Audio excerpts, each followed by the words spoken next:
Maya Collins watched the wine glass sit there for 3 seconds too long, and in those 3 seconds she knew someone at table 7 was in trouble. The crystal caught the dim restaurant light as it rested near the edge of the white tablecloth. Every other glass had been placed by her or another server. This one appeared while she turned to grab fresh napkins. Someone who wasn't staff had put it there. Someone who knew exactly where Victor Leone would sit. Someone who wanted him gone. She kept her face blank as she approached the table with the wine bottle. Years of training had taught her that survival meant watching everything while appearing to notice nothing. The upscale restaurant buzzed with quiet conversation and clinking silverware. Soft piano music drifted from hidden speakers. Most people saw elegance. Maya saw hunting grounds. Victor Leone sat at the center of the table like a king holding court.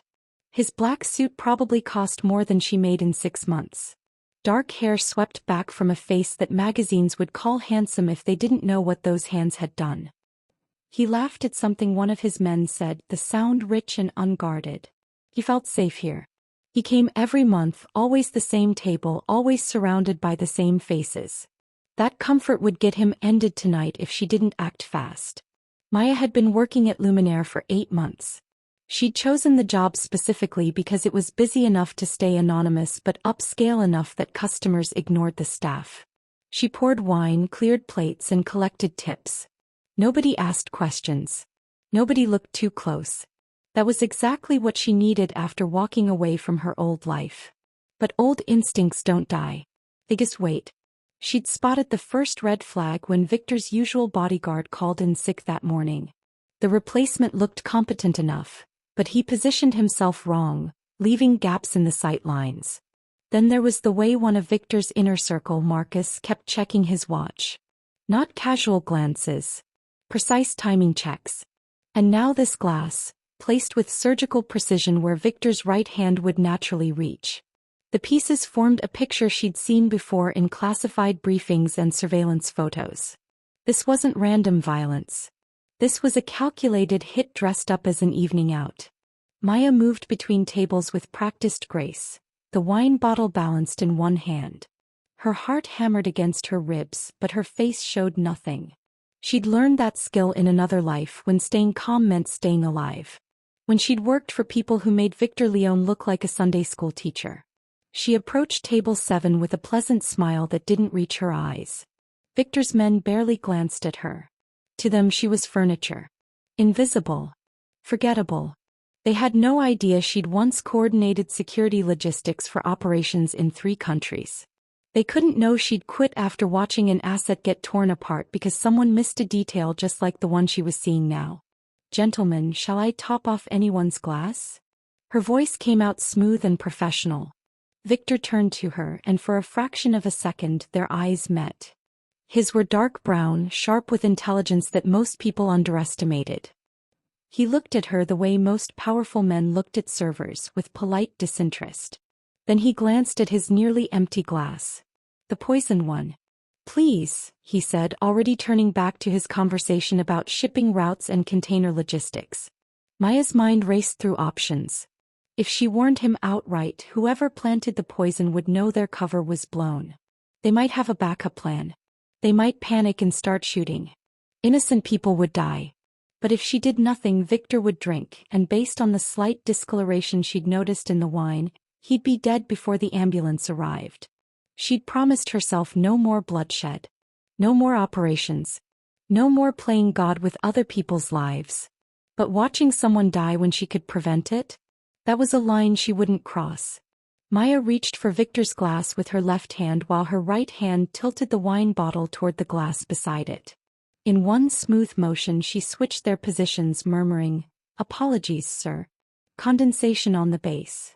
She quickly wiped where the poisoned glass had been with her bar towel, then filled the new glass in Victor's spot. The whole exchange took 4 seconds. Nobody reacted. The conversation continued. Victor's hand moved toward his wine without looking. He was mid-sentence about a warehouse in Newark when he lifted the glass and drank. Maya stepped back, her pulse thundering in her ears. She'd just contaminated a crime scene. Destroyed evidence. Put her fingerprints all over a murder weapon. But Victor was still talking, still breathing, still alive. She turned to refill Marcus's glass, the one that had been in Victor's spot. The one that should have ended someone's life tonight. Marcus was the type who drank everything put in front of him. She'd watched him plow through 3 cocktails already. "Thank you, sweetheart," Marcus said without looking at her. He grabbed the glass immediately and took a long drink. Maya moved to the next person at the table, her hands steady even as her mind screamed warnings. She needed to get away from this table. Needed to be anywhere else when it happened. But her feet felt welded to the floor. Marcus coughed. The sound cut through the dinner conversation like a blade. Wet and harsh. He coughed again, harder this time. His face went from red to purple in the span of a heartbeat. The glass slipped from his fingers and shattered against the marble floor. Wine spread like blood across the white tiles. Then Marcus collapsed. His chair toppled backward as his body hit the ground. Foam appeared at the corners of his mouth. His hands clawed at his throat, but there was nothing to grab, nothing to fight. The poison was already in his bloodstream, already shutting down every system that kept him alive. Chaos erupted like a bomb going off. Victor's men jumped to their feet, hands diving inside jackets for weapons that security regulations said they couldn't carry, but everyone knew they did. Someone screamed. A woman at a nearby table knocked over her water glass. The peaceful restaurant transformed into a war zone in seconds. "Lock it down." Victor's voice cut through the panic like a whip crack. "Nobody leaves. Nobody moves." His bodyguards moved with military precision, positioning themselves at every exit. The replacement guard pulled out a radio and started barking orders. Within 30 seconds, every door was covered. Every window watched. Everyone inside Luminaire was now a suspect or a witness. Victor knelt beside Marcus's body.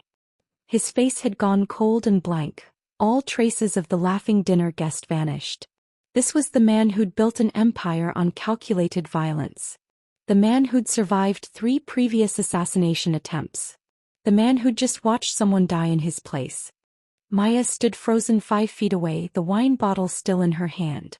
Her training screamed at her to run, to disappear before Victor's people started asking questions. But running would mark her as guilty. Running would get her caught. Victor's head turned slowly until his eyes found hers.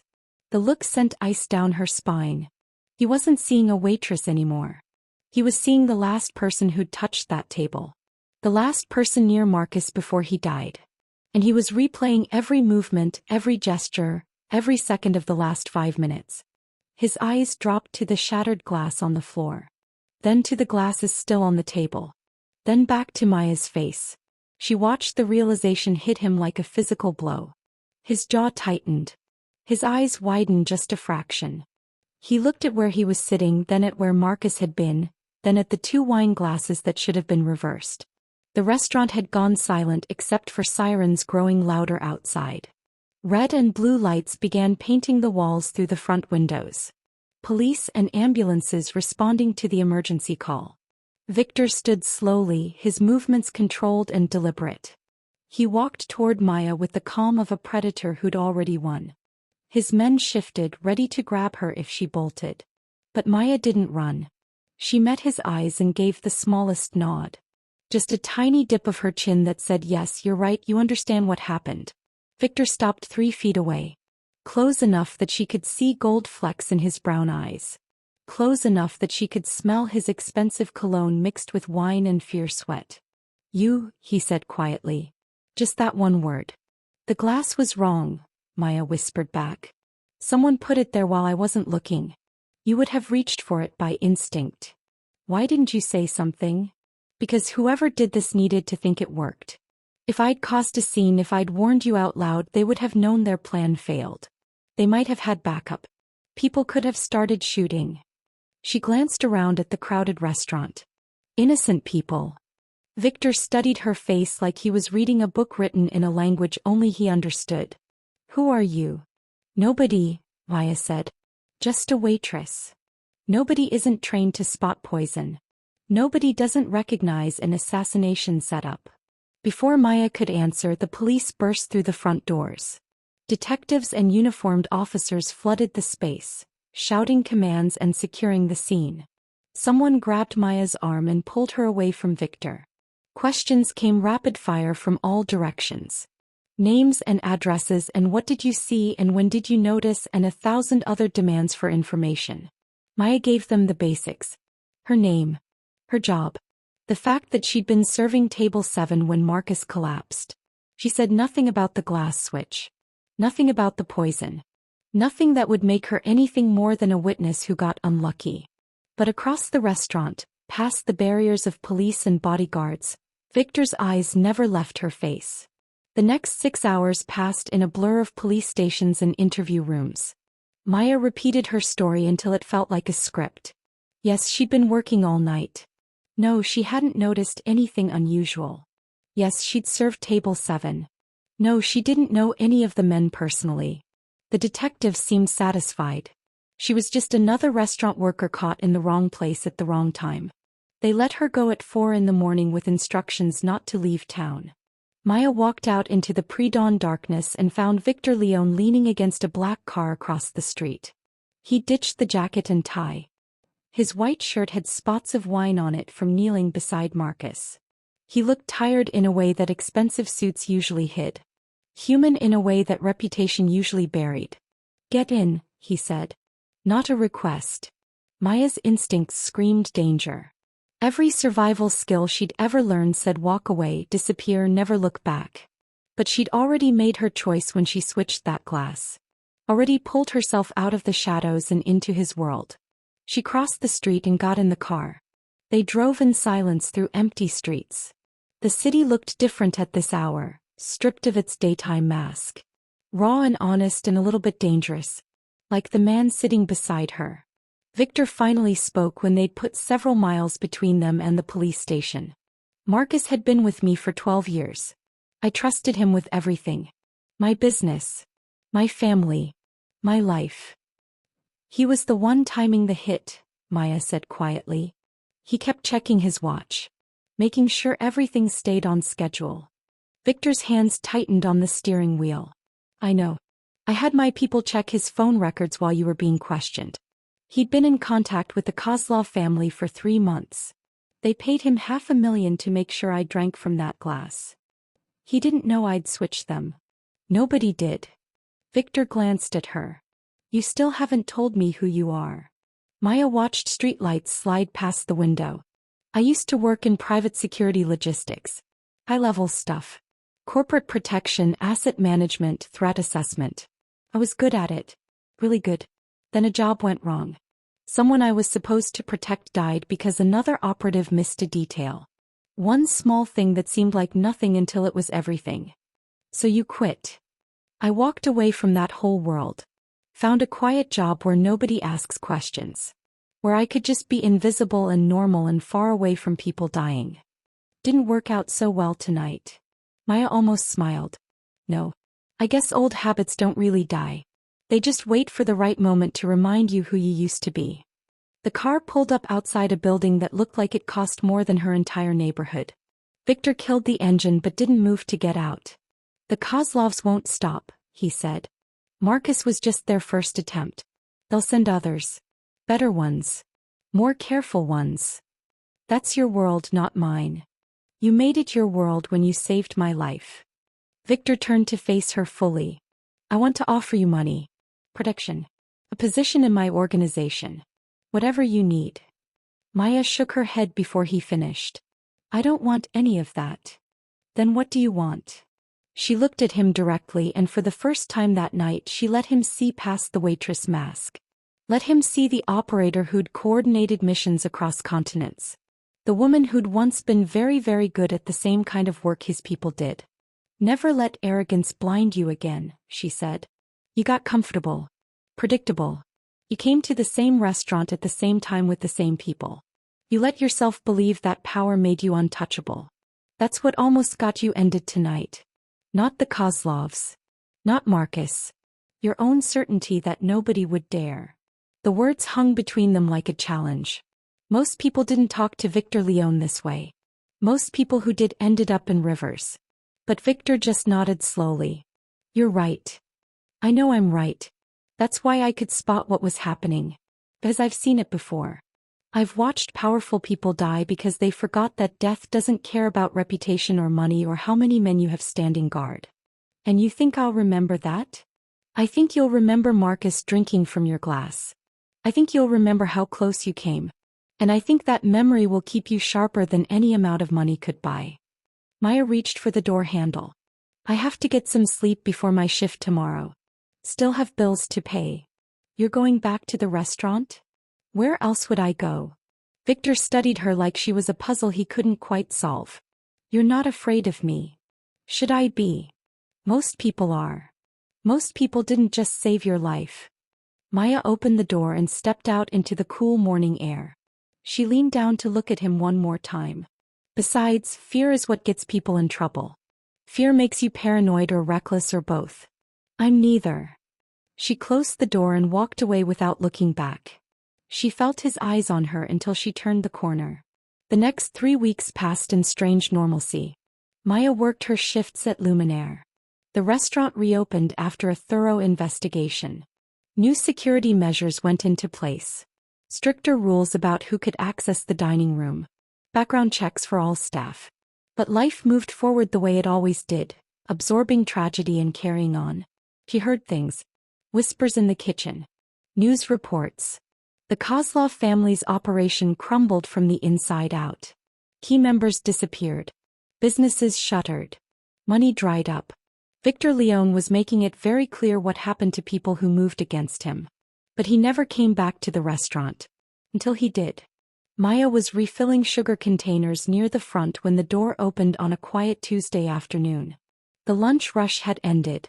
Only a handful of tables were occupied. She glanced up automatically and froze. Victor walked in alone. No bodyguards. No entourage. No men in expensive suits creating a buffer between him and the world. Just Victor Leone in dark jeans and a simple gray sweater, looking more human than Mafia boss. He spotted her and headed straight for her station.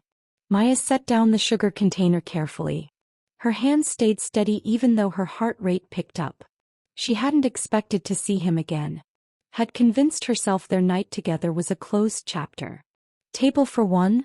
She asked, falling into the professional server voice like armor. If you're working it, Victor said. She led him to a quiet corner table away from windows and other diners. Old habits. He noticed and smiled slightly. The kind of smile that said he understood she was still protecting him even though she claimed to want nothing to do with his world. Coffee, he said when she handed him a menu. Black. Maya returned a moment later with a steaming cup.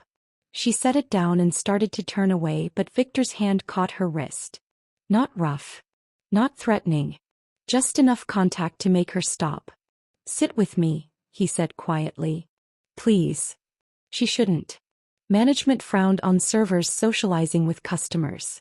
But the restaurant was nearly empty, and something in Victor's expression made her pull out the chair across from him. They sat in silence for a moment. Victor sipped his coffee. Maya folded her hands on the table and waited. She'd learned patience in her old job. Sometimes the most important information came after the quiet. The Kozlovs are finished, Victor finally said. What was left of their organization is either scattered or absorbed. Marcus's family has been taken care of. His daughter's college is paid for. His wife has a pension. They didn't deserve to suffer for his choices. Maya nodded but said nothing. I've been thinking about what you said. About arrogance.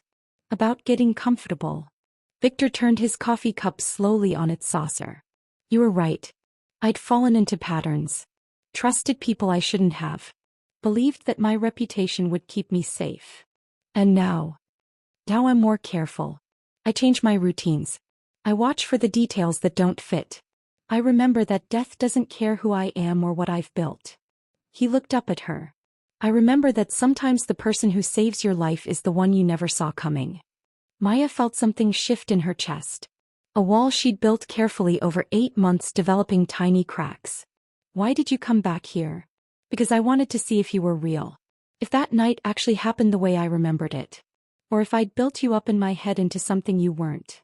And you're exactly who I thought you were. Someone who walked away from a world most people would do anything to enter. Someone who values anonymity over power. Someone who saved a stranger's life and asked for nothing in return except a promise to be smarter. Victor reached into his pocket and pulled out a business card. He set it on the table between them. Just his name and a phone number. Nothing else. I'm not asking you to work for me. I'm not asking you to be part of my organization. I'm just asking if I can come have coffee sometimes. Talk to someone who isn't afraid of me and isn't trying to get something from me. Someone who sees me as the man who almost died instead of the man who runs half the city. Maya looked at the card. At him. At the afternoon sunlight coming through the window and painting gold across the white tablecloth. This was a choice point. She could take the card and let him into her life in some small way. Or she could refuse and maintain the walls that kept her safe and separate and alone. She thought about Marcus dying on the restaurant floor. About Victor's face when he realized what she'd done. About the fact that they'd both lived that night because of 3 seconds and one switched glass. Maya picked up the card and slipped it into her apron pocket. Coffee, she said. Just coffee. Nothing else. Victor's smile was small but genuine. Just coffee. She stood and picked up her sugar containers. Work was calling and she'd never been someone who left tasks unfinished. But before she walked away she looked back at him one more time. Victor. Yeah. Try the apple pie before you go. It's actually worth the $7 price tag. He laughed. The sound was warm and unguarded and nothing like the man she'd seen holding court 3 weeks ago. I'll do that. Maya went back to work, refilling sugars and checking on other tables and being exactly who she'd been for 8 months. Just a waitress in an upscale restaurant. Nobody special. Nobody dangerous. But in her pocket, a business card sat like a promise or maybe a threat. And at table 12, a Mafia boss ate apple pie alone and looked more at peace than he had in years. Outside the city moved on. Deals were made. Crimes were committed. People lived and died in the endless dance of power and survival. But inside Luminaire for just a moment, 2 people who'd touched death and walked away sat in the same room and remembered that sometimes the smallest actions by the most invisible people decide who sees tomorrow. Maya Collins went home that night and put the card on her refrigerator. She told herself it meant nothing. That she'd probably never call. That this was just a strange chapter in her life that would fade like the others. But 3 days later, when her phone rang from an unknown number and Victor's voice asked if she wanted to grab actual coffee at a place that didn't cost $7 for pie, she said yes. Because maybe, just maybe, walking away from violence didn't mean walking away from connection. Maybe saving someone's life created a bond that couldn't be explained or categorized or fit into neat boxes. And maybe after 8 months of being invisible, Maya Collins was ready to be seen again. Not as an operative. Not as a weapon. Just as a woman who'd switched a glass and changed everything. Listen, I want you to know this, in a world where everyone's chasing power and money, remember this. Death doesn't care about any of that. What saves you isn't always the bodyguard with the gun or the $1 million security system. Sometimes it's the person you never even looked at. The one you thought didn't matter. The waitress. The janitor. The stranger who noticed what everyone else missed. So pay attention to the quiet ones. And if you're the quiet one, never underestimate the power you have to change everything with one small action. Your moment might be closer than you think. If you like this story, subscribe because we've got more stories coming up that you'll love. Thank you.